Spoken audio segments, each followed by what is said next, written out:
السلام عليكم ورحمة الله وبركاته. الحمد لله رب العالمين، والصلاة والسلام على أشرف المرسلين وعلى آله وصحبه أجمعين، أما بعد، فقد قال الله تعالى في القرآن العظيم والفرقان المجيد: أعوذ بالله من الشيطان الرجيم، بسم الله الرحمن الرحيم. ومن يغلل يأتي بما غل يوم القيامة ثم توفى كل نفس ما كسبت وهم لا يظلمون.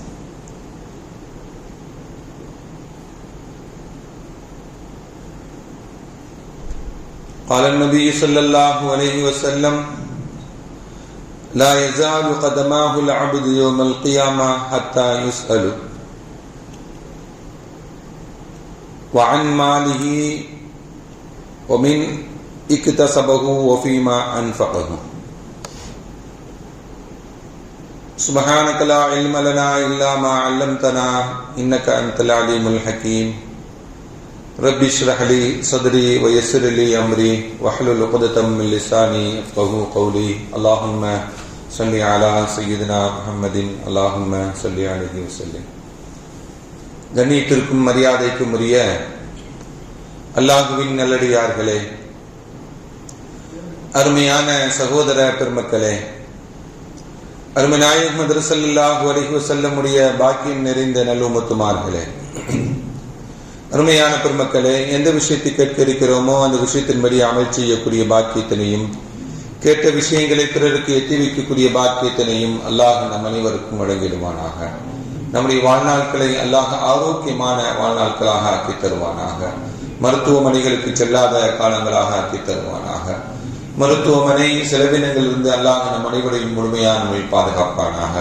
எல்லா விதமான ஆபத்துகள், விபத்துகள், பலாய், முசீபத்துகள், பரவக்கூடிய தொற்று நோய்கள், அனைத்து விதமான பாவ செயல்களிலிருந்தும் அல்லாஹ் நம் அனைவரையும் முழுமையான முறையில் பாதுகாத்து நிம்மதியான, அமைதியான, ராகத்தான, சந்தோஷமான, மகிழ்ச்சியான வாழ்க்கையை இந்த உலகத்திலும் நாளை மறு உலகத்திலும் அல்லாஹ் அளவில்லாமல் வழங்கிடுவானாக. நம்முடைய ஹலாலான ஹாஜத்துகள் அனைத்தையும் அல்லாஹ் நிறைவேற்றி தந்திர புரிவானாக என்று இந்த நல்ல நேரத்தில் துஆ செய்து துவங்குகிறேன். அருமையானவர்களே,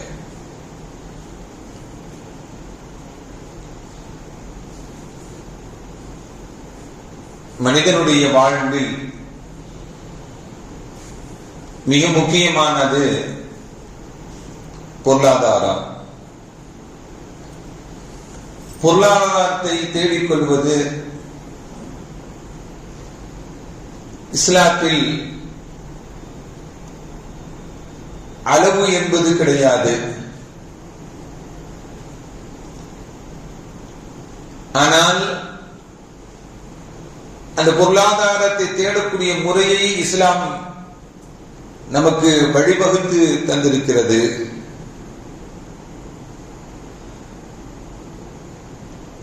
இந்த உலகத்தினுடைய வாழ்வு நமக்கு நலமாக இருக்க வேண்டும் என்றால் பொருளாதாரம் வளமாக இருக்க வேண்டும். அப்படி பொருளாதாரம் வளமாக இருந்தால்தான் நம்முடைய வாழ்வு நலமாகவும் இருக்கும். இந்த உலகத்தில் வாழக்கூடிய சமயத்தில் எப்படி சம்பாதிக்கிறோம், எப்படி செலவு செய்கிறோம், இதையெல்லாம் நாளை மறுமை நாளையிலே அல்லாஹ்விடத்திலே கேள்வி கணக்குகளாக, கேள்வி கணக்குக்கூடிய பட்டியலில் இதெல்லாம் இடம்பெறும். நபிகள் நாயகம் ஸல்லல்லாஹு அலைஹி வஸல்லம் சொல்லுவார்கள்: லா யஸாலு கதமாஹுல் அப்து, ஒரு அடியானுடைய பாதம் நிற்கக்கூடிய இடத்தை விட்டு நகர முடியாது. அவன் நின்ற இடத்தை விட்டு அவன் நகர முடியாது. அல்லாஹ்வுடைய புறத்திலிருந்து கேட்கப்படக்கூடிய சில கேள்விகளுக்கு பதிலளிக்காதவரை என்ன பண்ண முடியாது, நகர முடியாது என்று நபிகள் நாயகம் ஸல்லல்லாஹு அலைஹி வஸல்லம் ஒரு பட்டியலை நமக்கு சொல்லுவார்கள். அந்த பட்டியலில் ஒரு செய்தி என்ன அப்படின்னா, நீ எப்படி சம்பாதித்தாய், அதை எப்படி நீ செலவு செய்தாய். உன்னுடைய இன்கமுக்கும் கணக்கு காட்ட வேண்டும், நீ செலவு செய்ததற்கும் கணக்கு காட்ட வேண்டும். உனக்கு வரக்கூடிய வரவுக்கும் அல்லாஹ்விடம் சொல்ல வேண்டும், எப்படி நீ உன்னுடைய வரவு ஏற்பட்டது என்று. உன்னிடமிருந்து எதெல்லாம் எப்படி செலவானது என்பதையும், ஹலாலான வரவாக இருக்க வேண்டும், செலவு செய்வதும் ஹலாலாக இருக்க வேண்டும். வரக்கூடிய வருமானமும் ஹலாலாக இருக்கணும், செலவு செய்யறதும் என்ன பண்ணணும், ஹலாலாக இருக்கணும். தேடக்கூடியது மட்டும் ஹலால் அல்ல, செலவழிக்கக்கூடியதும் ஹலாலாக இருக்க வேண்டும். இதை பற்றி எல்லாம் நீங்கள் கேள்வி கணக்கு கேட்கப்படக்கூடிய சமயத்தில் இதற்கு பதில் அளிக்காதவரை நின்ற இடத்தை விட்டு நீங்கள் நகர முடியாது என்று நபிகள் நாயகம் ஸல்லல்லாஹு அலைஹி வஸல்லம் நமக்கு சொல்லி காட்டுவார். இந்த உலகத்தில் வாழக்கூடிய சமயத்தில் எப்படி வாழ வேண்டும் என்று மார்க்கம் நமக்கு கற்றுக் கொடுத்திருக்கிறது. நபிமார்களை பற்றி அல்லாஹ் சொல்லுவான், யா அய்யுஹர் ரசூல். நபிமார்களை பற்றி அல்லாஹ் சொல்லுவான், யா அய்யுஹர் ரசூல், ரசூல்மார்களே, குலு மினத் தய்யிபாத், தூய்மையானவற்றிலிருந்து நீங்கள் சாப்பிடுங்கள் என்று சொல்லிவிட்டு வஅமலு சாலிஹா, நல்ல அமல்களை செய்யுங்கள் என்று இறைவன் நபிமார்களுக்கு ரசூல்மார்களுக்கு சொன்ன செய்தியை அல்லாஹ் சொல்லி காட்டுவான். அதே செய்தியை தான் இந்த மூமின்களுக்கும் அல்லாஹ் கட்டளையாக சொல்லுகிறான். யா அய்யுஹல்லதீன ஆமனு, ஈமான் கொண்டவர்களே, குலு மினத் தய்யிபாத், தூய்மையானவற்றிலிருந்து நீங்கள் உண்ணுங்கள். தூய்மையானவற்று அப்படின்னா ஹலாலான உணவு, ஹலாலான சம்பாத்தியம், ஹலாலாக இருக்க வேண்டும் எல்லாமே என்பதை தான் குலு மினத் தய்யிபாத், நல்லவற்றிலிருந்து தூய்மையானவற்றிலிருந்து ஹலாலானவற்றிலிருந்து நீங்கள் உண்ணுங்கள். மா ரஸக்னாக்கும், உங்களுடைய ரிஸ்கிலிருந்து, நாம் கொடுத்தவற்றை ரிஸ்கிலிருந்து என்று அல்லாஹ் திருக்குர்ஆனிலே சொல்வான். நபிமார்களுக்கும் தூய்மையானதை உண்ண சொல்லுகிறார், மூமின்களுக்கும் அதே கட்டளையை தூய்மையானதை சொல்லுகிறார். நீங்கள் தூய்மையான உணவை உண்ணால் தான் வஅமலு ஸாலிஹாத், நல்ல அமல்கள் புரிய முடியும். யாருக்கெல்லாம் நல்ல அமல்கள் செய்யக்கூடிய பாக்கியம் இல்லையோ அவர்களுக்கு தூய்மையான உணவு இல்லை அப்படிங்கறத நாம் கணிக்க முடியும் இந்த குர்ஆனுடைய வசனத்திலிருந்து. குலு மினத் தய்யிபாத், ஹலாலான உணவை உண்ணக்கூடியவர்களுக்கு தான் அல்லாஹ் என்ன கொடுப்பான், அமல சாலிஹா செய்யக்கூடிய பாக்கியத்தை கொடுப்பான் என்பதுதான் இந்த குர்ஆன் வசனம் நமக்கு சொல்லித் தரக்கூடிய செய்திகள் எல்லாம். அருமையானவர்களே, அப்படி என்றால் ஹலாலான சம்பாதித்தல், ஹலாலான உணவு உண்ணுதல், இதற்கும் நம்முடைய அமல்களுக்கும் தொடர்பு இருக்கிறது என்பதுதான் இந்த குர்ஆன் வசனம் நமக்கு சொல்லித் தருகிறது. அருமையான பெருமக்களே, நபிகள் நாயகம் ஸல்லல்லாஹு அலைஹி வஸல்லம் அவர்கள் இப்படி சொல்லுவார்கள். அதிகமாக சொல்லப்பட்ட செய்திதான், தெரிந்த செய்திதான். லவ் இன்ன இப்ன ஆதம் வாதியம் மினல் தஹப், ஆதமுடைய மகனுக்கு, மனிதனுக்கு ஒரு தங்க ஓடை ஓடினாலும் அவன் என்ன பண்ணுவான் அப்படின்னா, அஹப்ப ஐ யகூன லஹு வாதியான், இன்னொரு தங்க ஓடை ஓடினா நல்லா இருக்குமே, அப்படிதானே, ஒரு கடை வச்சுட்டோம் இன்னொரு கடை வச்சா நல்லா இருக்குமே. இப்படி மனிதனுடைய இயல்பான நிலையை நபிகள் நாயகம் ஸல்லல்லாஹு அலைஹி வஸல்லம் சொல்றாங்க. ஒண்ணு கிடைச்சிருச்சு இன்னொன்னு இருந்தா நல்லா இருக்குங்க, இன்னொரு கிடைச்சிருச்சு இன்னொன்னு இருந்தா நல்லா இருக்குமே. இப்படி அவனுக்கு இந்த உலகத்தினுடைய பொருளாதாரத்தின் மீது, அந்த பொருளாதாரத்தை தேடக்கூடிய ஆசை இருந்து கொண்டே இருக்கும் என்பதுதான் நபிகள் நாயகம் ஸல்லல்லாஹு அலைஹி வஸல்லம் மனிதனுடைய இயல்பை சொல்லி காட்டுறார். மனிதனுடைய ஆசையை பற்றி சொல்றாங்க. அது இயல்பானதுதான் என்று நபிகள் நாயகம் ஸல்லல்லாஹு அலைஹி வஸல்லம். ஆசைப்படுவது எவ்வளவு வேண்டுமானாலும் ஆசைப்படலாம், ஆசைப்படுவதற்கு எந்த கட்டுப்பாடுகளும் இல்லை. ஆனால் வாழ்க்கையில் பேராசை என்பது கூடாது. மார்க்கம் அதை தடை செய்திருக்கிறது. ஆசைப்படலாம், ஆனால் பேராசை என்பது இஸ்லாத்தில் என்னது, கூடவே கூடாது என்பதை நாம் நினைவில் வைத்துக் கொள்ள வேண்டும். எவ்வளவு ஆசைப்படுகிறோமோ அந்த ஆசைப்பட்டதெல்லாம் அடைந்து கொள்ளலாம், ஆனால் பேராசை என்பது மனிதனுடைய வாழ்க்கையில் இருக்கக்கூடாது என்பதுதான். அருமையான பெருமக்களே, இந்த உலகத்தில் நாம் சம்பாதிக்கிறோம், வியாபாரியாக, தொழில் செய்யக்கூடியவர்களாக, வேலை செய்யக்கூடியவர்களாக நாம் சம்பாதித்துக் கொண்டிருக்கக்கூடிய நாம் நாம் நம்முடைய வருமானத்தை எப்படி ஈட்டிக் கொள்ளுகிறோம் என்பதுதான்.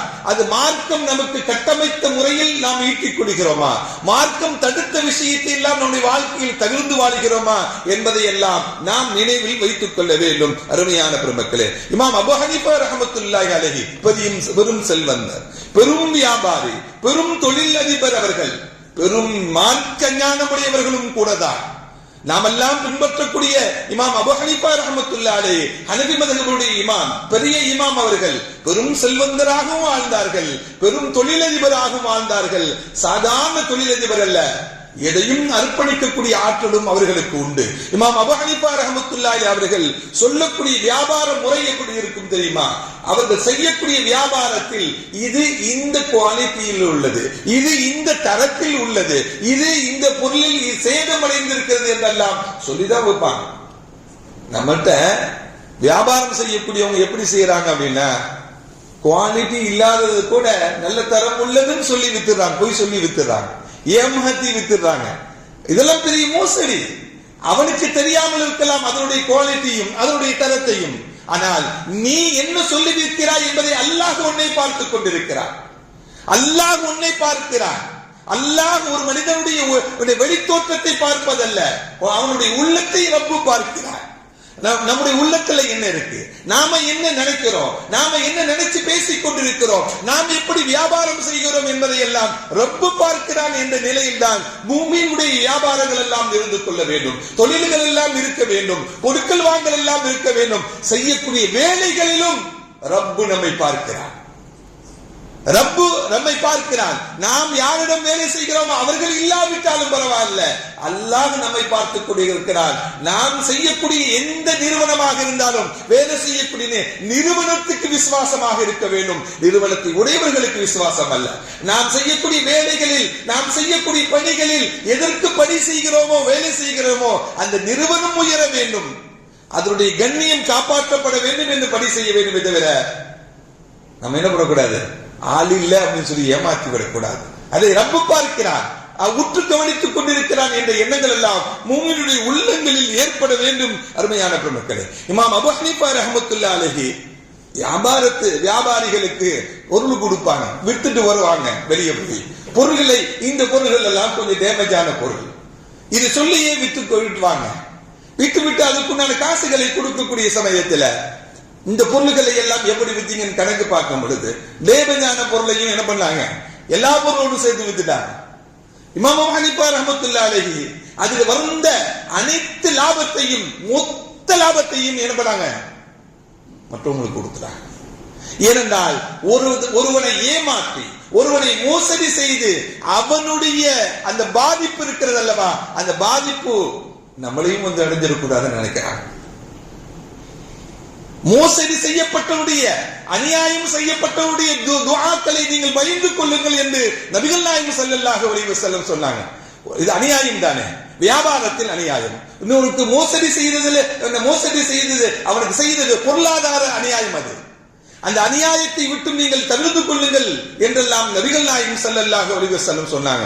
அப்பனா அநியாயமாக விற்ற அந்த வியாபாரத்தில், அந்த அநியாயமான முறையில் ஈட்டிய பணத்தை நம்மிடம் அறவே இருக்கக்கூடாது என்பதற்காக வேண்டி ஒட்டுமொத்த லாபத்தையும் என்ன தர்மமாக செய்து விட்டார்கள் இமாம் அபூ ஹனீஃபா ரஹ்மத்துல்லாஹி அலைஹி. அருமையானவர்களே, பேணுதல் தான் வாழ்க்கை. இந்த பேணுதல் வாழ்க்கையில் வேண்டும். இப்படி இருந்தோம் என்றால் வாழ்க்கையில் நாம் உயர முடியும். நாம் உயர்வதற்கு காரணம் என்ன? நம்மிடம் பேணுதல் இருக்க வேண்டும், மோசடிகள் இருக்கக்கூடாது, திருட்டு இருக்கக்கூடாது, பொய் இருக்கக்கூடாது, ஏமாற்றுதல் இருக்கக்கூடாது. இமாம் அபூ ஹனீஃபா ரஹ்மத்துல்லாஹி அலைஹி இருந்த அந்த நேர்மையின் விளைவாக அவர்கள் கல்வியில் பெரிய கல்விமானாக திகழ்ந்தார்கள், செல்வத்தில் பெரும் செல்வந்தராக திறந்தார்கள். அல்லாஹ் அவர்களுக்கு இரண்டிலும் பரக்கத்தை ஏற்படுத்தி தந்தார். அதுதான் நமக்கு ரோல் மாடல். நம்முடைய இமாமுகள் நமக்கு காட்டி தந்த நடைமுறைகள் தான் நமக்கு ரோல் மாடல். அந்த ரோல் மாடல்களை நாமும் எடுத்துக்கொண்டு, நாம் ஹனபி மذஹபை சார்ந்தவன் அப்படின்னா ஹனபி மذஹபை இமாம் அபூ ஹனீஃபா எதையெல்லாம் பின்பற்றினார்களோ, தொழுகையில் தக்பீர் கட்டுவதில்ல, அவங்க செய்த காரியத்தில் நாம பின்பற்றணும். அதுதான் உண்மையான இமாமை பின்பற்றக்கூடிய நிலைப்பாடுகள் எல்லாம் என்பதை நாம் நினைவில் வைத்துக் கொண்டு வாழ வேண்டும். அருமையான பெருமக்களே, நபிகள் நாயகம் ஸல்லல்லாஹு அலைஹி வஸல்லம் அவங்க சொல்லுவாங்க, யா அய்யுஹன் நாஸ், மக்களே, இன்னல்லாஹ தய்யிபுன், அல்லாஹ் தூய்மையானவன். அல்லாஹ் தூய்மையானவன். லா யக்பலு இல்லா தய்யிபா. அல்லாஹ் சுத்தமானதை தவிர வேற எதையும் ஏற்றுக்கொள்வதில்லை. தூய்மையானதை தான் அல்லாஹ் ஏற்றுக்கொள்வான். நீ ஹலாலான தூய்மையான சம்பாதித்தாயா அதை அல்லாஹ் ஏற்றுக்கொள்வான். சுத்தமானதை மட்டும்தான் அல்லாஹ்விடத்தில் ஏற்றுக்கொள்ளப்படும் என்பதை நபிகள் நாயகம் ஸல்லல்லாஹு அலைஹி வஸல்லம் சொன்னாங்க. அப்படின்னா தூய்மை அல்லாததை அல்லாஹ் ஏற்றுக்கொள்வதில்லை, ஹராமை அல்லாஹ் ஏற்றுக்கொள்வதில்லை என்பதை நபிகள் நாயகம் ஸல்லல்லாஹு அலைஹி வஸல்லம் சொல்லிவிட்டு சொல்லுவாங்க. அர்-ரஜுலு, ஒரு மனிதர் நீண்ட தூரத்தில் இருந்து வருகிறார், நீண்ட பயண தூரத்தில் இருந்து வருகிறார். அந்த பயணத்தினுடைய விளைவாக உடல் முழுவதும் புழுதி படிந்த நிலையில், உடல் முழுவதும் அழுக்கான நிலையில் அந்த மனிதர் வருகிறார். நீண்ட பயணத்திற்கு அப்பா வந்து என்ன பண்றாரு, அல்லாஹ்விடத்துல யமுத்து யதைஹி, அவருடைய கையை உயர்த்துகிறார். இல ஸமாஇ, வானத்தின் பக்கம் அல்லாஹ்விடத்தில் பிரார்த்தனை செய்வதற்காக வேண்டி யா ரப்பி யா ரப்பி என்று அல்லாஹ்விடத்தில் என்ன பண்றாரு, இருக்கரம் ஏந்தி அல்லாஹ்விடத்தில் பிரார்த்தனை செய்கிறார். யா ரப்பி யா ரப்பி என்று அழுது புலம்பி அல்லாஹ்விடத்தில் பிரார்த்தனை செய்யும் பொழுது ஸல்லல்லாஹு அலைஹி வஸல்லம் சொல்லுவாங்க, இவரை பற்றி சொல்லுவாங்க, மத்அமுஹு ஹராமுன், உண்ட உணவு ஹராம், மஷ்ரபுஹு ஹராமுன், குடித்தல் என்னது ஹராம், வ மல்பஸஹு ஹராமன், அவர் உடுத்திய உடை ஹராம், இவர் சாப்பிட்டது, குடிச்சது, உடுத்தியது எல்லாம் ஹராம். யா ரப்பி யா ரப்பி என்று இவர் கையை உயர்த்தி கேட்டால் நீண்ட பயணத்தில் இருந்து பயணிகளுடைய துஆவை அல்லாஹ் ஏற்றுக்கொள்கிறார் என்று நபிகள் நாயகம் ஸல்லல்லாஹு அலைஹி வஸல்லம் சொன்னாங்க. துஆ அங்கீகரிக்கப்படக்கூடிய இடத்தில் இருக்கிறார், துஆ அங்கீகரிக்கப்படக்கூடிய இடத்தில் இருக்கிறார், புழுதி படிந்த நிலையில் இருக்கிறார், அல்லாஹ்விடத்தில் அழுது வானத்தை நோக்கி கையை உயர்த்தி கேட்கிறார். இவருடைய துஆ ஏற்றுக்கொள்ளப்படுமா? ஃபஅன்னா யுஸ்தஜாப், அவருடைய துஆ ஏற்றுக்கொள்ளப்படுமா என்று கேட்டாங்க நபிகள் நாயகம் ஸல்லல்லாஹு அலைஹி வஸல்லம். அப்படின்னா அவருடைய வெளித்தோற்றம் அல்ல, அவருக்கு அளிக்கக்கூடிய கண்ணீர் அல்ல, அவர் உயர்த்தக்கூடிய கரம் அல்ல, இதையெல்லாம் அல்லாஹ் பார்ப்பதில்லை. நீ என்ன சாப்பிட்ட, எப்படி சம்பாதிச்ச, எப்படி குடிச்ச, என்ன ஆடையை உடுத்திக் கொண்டிருக்கிறாய் என்பதை அல்லாஹ் பார்ப்பான். இதெல்லாம் ஹராமாக இருந்துவிட்டு யா அல்லாஹ் யா அல்லாஹ்னா அல்லாஹ் எப்படி ஏற்றுக்கொள்வான், எப்படி உன்னுடைய பிரார்த்தனை ஏற்றுக்கொள்வான்? நீ பயணத்தில் இருந்து துஆ ஏற்றுக்கொள்ளப்படக்கூடிய இடத்தில் இருந்து துஆ செய்தாலும் நீ ஹராமானதை சம்பாதித்து, ஹராமானதை உண்டு, ஹராமானதை உடுத்தி, ஹராமானதை குடித்துக் கொண்டு அல்லாஹ்விடத்தில் நீ துஆ செய்தால் உன்னுடைய துஆ ஏற்றுக்கொள்ளப்படாது. எப்படி ஏற்றுக்கொள்ளப்படும் என்று நபிகள் நாயகம் ஸல்லல்லாஹு அலைஹி வஸல்லம் கேட்டான். அருமையான பெருமக்களே, நம்முடைய துஆ ஏற்றுக்கொள்ளப்பட வேண்டும் என்றால் நாம் உண்பது ஹலாலாக இருக்க வேண்டும், நாம் குடிப்பது ஹலாலாக இருக்க வேண்டும், நாம் உடுத்தக்கூடிய ஆடை ஹலாலாக இருக்க வேண்டும். அப்படி இருந்தால் நம்முடைய துஆக்கள், நம்முடைய பிரார்த்தனைகள் அல்லாஹ்விடத்தில் அழுது புலம்பி கேட்கும் பொழுது அல்லாஹ் ஏற்றுக்கொள்வான். இதெல்லாம் ஹராமாக இருந்து யா ரப்பு யா ரப்புன்னு கேட்டா, காபத்துல்லாஹ்வுடைய சிறை தீலை இப்படி குடிச்சு கேட்டாலும் அல்லாஹ் ஏற்றுக்க மாட்டான். உன்னுடைய துஆ ஏற்றுக்கொள்ளப்படுவதற்கு எல்லாமே ஹலாலாக இருக்கணும், உன்னுடைய சம்பாத்தியம் ஹலாலாக இருக்கணும் என்பதுதான் நபிகள் நாயகம் ஸல்லல்லாஹு அலைஹி வஸல்லம் சொல்றாங்க. உலகத்தில் பார்க்கிறோம் எத்தனையோ மோசடிகள் நடக்கின்றன. போனை தொட்டா போன்ல மோசடிகள் இருக்கா இல்லையா? எத்தனை ஆப்புகள் இன்னைக்கு வந்துருச்சு, மோசடி ஆப்புகள் எல்லாம். பண பரிவர்த்தனைகளில் மோசடிகள் நடக்கிறது. இன்னைக்கு எவ்வளவு மோசடிகள் நடக்கிறது. நபிகள் நாயகம் ஸல்லல்லாஹு அலைஹி வஸல்லம் சொன்னாங்க, மூமினுடைய அடையாளங்களை சொன்னதை போல முனாஃபிக்குடைய அடையாளங்களை ஸல்லல்லாஹு அலைஹி வஸல்லம் சொல்லுவாங்க. இதா ஹத்தஸ கதிப, பேசினால் பொய் பேசுவான். வைதா வஅத அகலப, அவன் வாக்குறுதி கொடுத்தால் வாக்குறுதிக்கு நேர் மாற்றமாக நடந்து கொள்வான்.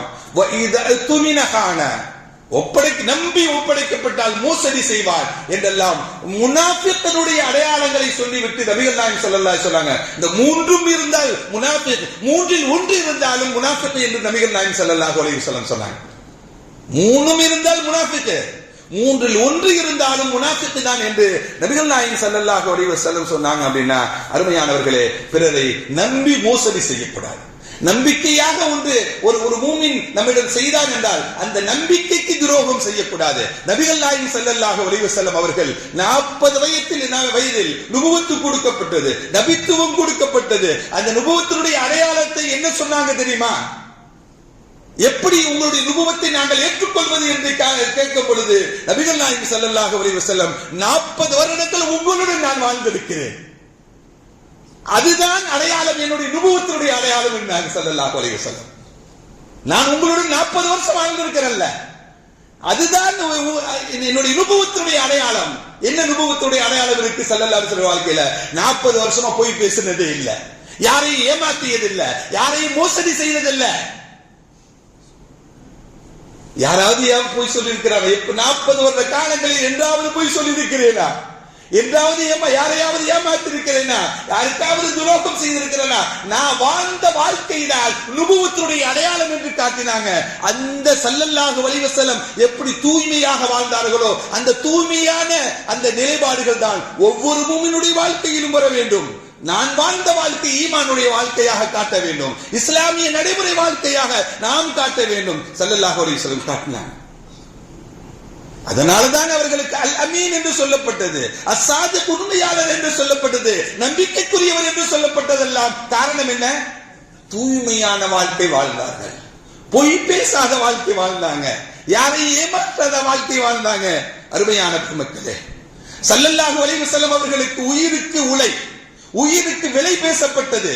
அவரை கொண்டு வந்தால், அவருடைய தலையை கொண்டு வந்தால் இவ்வளவு ஒட்டகங்களும் கொடுக்கப்படும் என்று பேசிய சமயத்தில் தான் ஸல்லல்லாஹு அலைஹி வஸல்லம் மக்காவை விட்டு மதீனாவுக்கு செல்கிறார்கள். அந்த மதீனாவுக்கு செல்ல போது கூட என்ன பண்ணாங்க? சில அமானிதங்களை அலி ரலியல்லாஹு தஆலா கூப்பிட்டு நாளைக்கு இதையெல்லாம் ஒப்படைச்சிருங்கன்னு சொல்லிட்டு வந்தாங்க. நான் இந்த ஊரை விட்டு சென்று விட்டாலும் இவன் மோசடிக்காரன் என்று யாரும் சொல்லிவிடக் கூடாது, இவன் ஏமாற்றி விட்டு சென்று விட்டான் என்று யாரும் சொல்லிவிடக் கூடாது, இவன் பொய் பேசிவிட்டு சென்று விட்டான் என்று யாரும் சொல்லிவிடக் கூடாது என்று நமக்கு துணையா இன்னொரு வீரரை அழைத்து விட்டு போவதை விட்டுட்டு அமானித பொருளை அவர்களுடைய கையில கொடுத்து இந்த அமானிதங்களை எல்லாம் நாளைக்கு ஒப்படைத்து விடுங்கள், ஒப்படைத்து முடித்த பிறகு மதீனாவுக்கு என்னை வந்து சந்தியுங்கள் என்று நபிகள் நாயகம் ஸல்லல்லாஹு அலைஹி வஸல்லம் சொல்லிவிட்டு சென்றார்கள் என்றால் அருமையான பெருமக்களே, தன்னுடைய வாழ்வு தூய்மையான வாழ்வாக வாழ்ந்து காட்டினாங்க.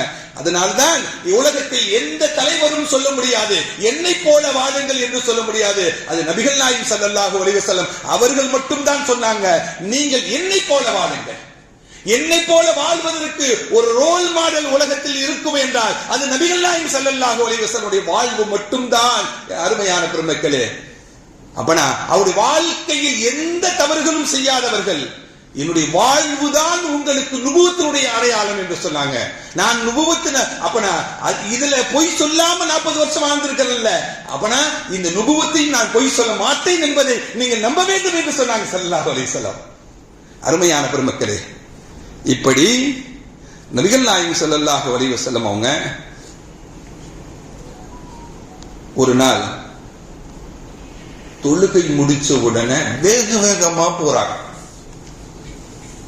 சஹாபாக்கள் பதறிடுறாங்க, என்ன இவ்வளவு வேகமா போறாங்க? சலாமை கொடுத்து அவ்வளவு வேகமாக சென்றதே கிடையாது. சஹாபாக்கள் உட்கார்ந்து பேசுவாங்க, அவர்களுக்கு ஏற்பட்ட அவர்களுடன் உரையாடுவார்கள். வேகமா எந்திரிச்சு போடுறது பாட்ட சஹாபாக்கள் பதட்டம் ஆகுறாங்க. எந்த வேகமா போனார்களோ அதே வேகமா திரும்பி போறாங்க.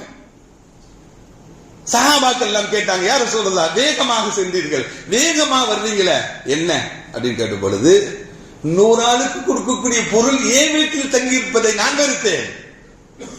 100 ஆளுக்கு சேர வேண்டிய பொருள் என் வீட்டில் இருந்துச்சு, ஞாபகம் வந்தது, வேகமாக சென்றேன். அதை அவர்களிடம் ஒப்படைத்து விடுங்கள், அவருக்கு கொடுத்து விடுங்கள் என்று சொல்லிவிட்டு வந்தேன் சொன்னாங்க ஸல்லல்லாஹு அலைஹி வஸல்லம். அருமையானவர்களே, இன்னொரு பொருள் நம்மிடம் கொஞ்ச நேரம் கூட இருந்து விடக் கூடாது என்பது அவருடைய வேகம் காட்டியது. அப்படி என்றால் நமக்கும் அது பாடம், அது படிப்பினை. ஸல்லல்லாஹு அலைஹி வஸல்லம் ஒவ்வொரு அசைவுகளும் நமக்கு பாடமும் படிப்பினை தான். இப்படி நபிகள் நாயகம் ஸல்லல்லாஹு அலைஹி வஸல்லம் அவங்க வாழ்க்கை தூய்மையாக இருந்தது, மற்றவர்களை ஏமாற்றாத வாழ்க்கை. அதனால ஸல்லல்லாஹு அலைஹி வஸல்லம் நமக்கு வழிகாட்டி இருக்காங்க. ஒவ்வொரு மூமினும் எந்த கட்டத்திலும் ஏமாறக்கூடாது, மற்றவர்களையும் ஏமாற்றவும் கூடாது, ஏமாறவும் கூடாது. ஏமாற்றவும் கூடாது மற்றவர்களை என்பதை நாம் நினைவில் வைத்துக் கொள்ள வேண்டும். எப்படிப்பட்ட சஹாபாக்களை உருவாக்கி விட்டு சென்றார்கள் தெரியுமா? மர்வானுடைய ஆட்சி, மர்வான் ஜனாதிபதி.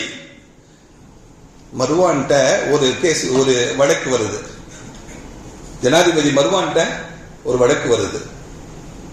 என்ன வழக்கு அப்படின்னா, ஒரு பெண்மணி, மர்வா அப்படிங்கிற ஒரு பெண்மணி, என் பக்கத்து வீட்டுக்காரு சயீத் பின் ஸைத், அவங்க சஹாபி, அவங்க சயீத் பின் ஸைத் என்னுடைய நிலத்தை அபகரித்துக் கொண்டார் என்று என்ன சொல்லுவாங்க, அருவா என்ன பண்றாங்க, மர்வான்ட்ட கம்ப்ளைண்ட் பண்றாங்க. வழக்குக்காக வேண்டி சயீத் பின் ஸைத் ரலியல்லாஹு அன்ஹு போறாங்க. விசாரிப்பதற்காக வேண்டி உங்க மேல கம்ப்ளைண்ட் கொடுத்திருக்காங்க, வழக்கு கொடுத்திருக்காங்க, என்ன அவங்களுடைய நிலத்தை அபகரிச்சிட்டீங்களாமே அப்படின்னு கேட்ட பொழுது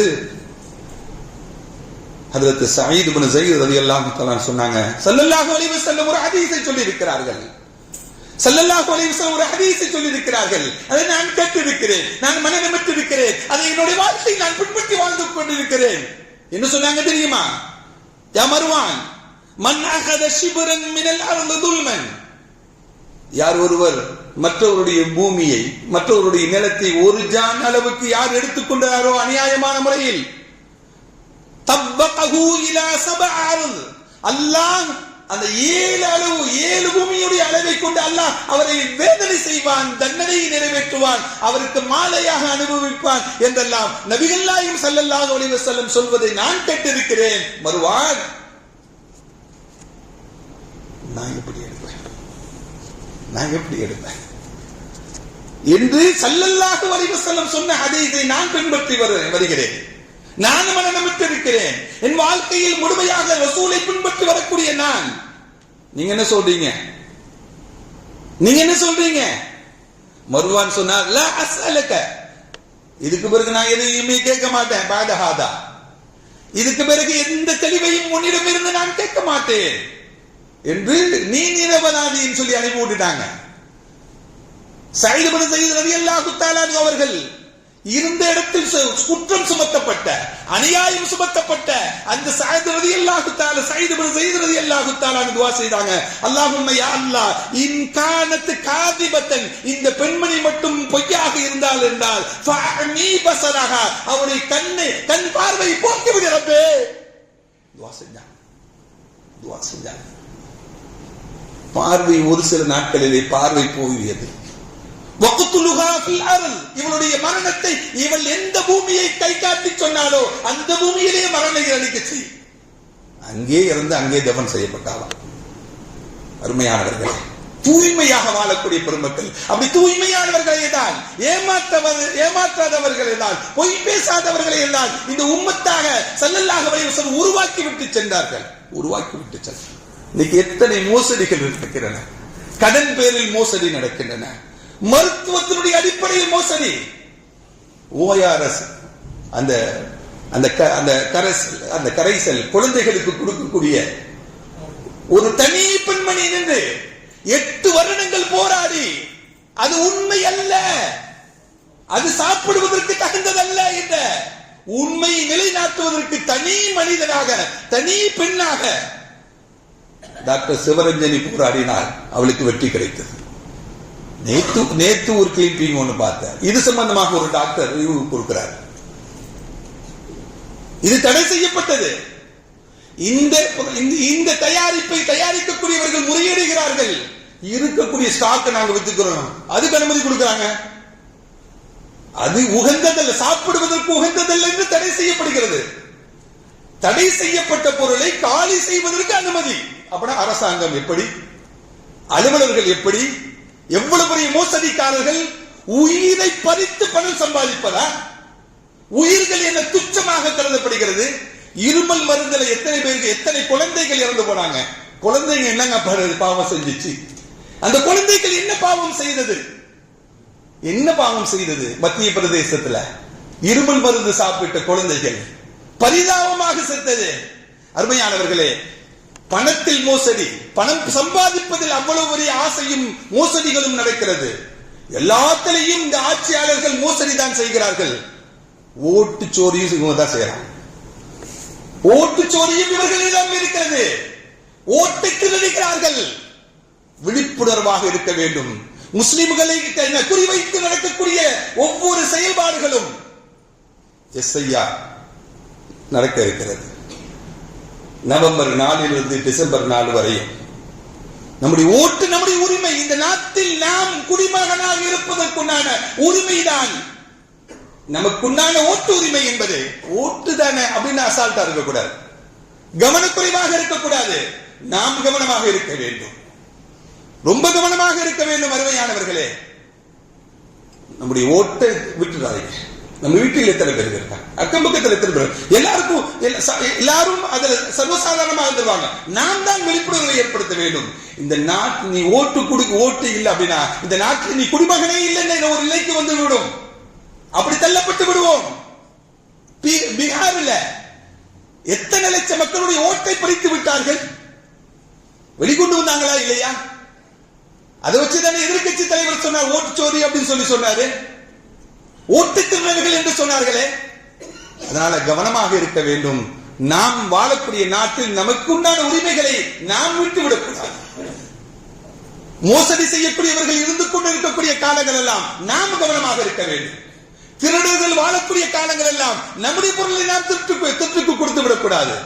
நாம் மோசடிக்கு ஆளாகிவிடக்கூடாது, மோசடிக்குள்ளாகக்கூடிய ஆளாகிவிடக்கூடாது என்பதில் நாம் கவனமாக இருக்க வேண்டும். வல்லோன் அல்லாஹ் இந்த உம்மத்தை விழிப்புணர்வு உள்ள உம்மத்தாக ஆக்கியருள்வானாக. வஆகிரு தஅவானா அல்ஹம்துலில்லாஹி ரப்பில் ஆலமீன். அஸ்ஸலாமு அலைக்கும் வரஹ்மத்துல்லாஹி வபரகாத்துஹு.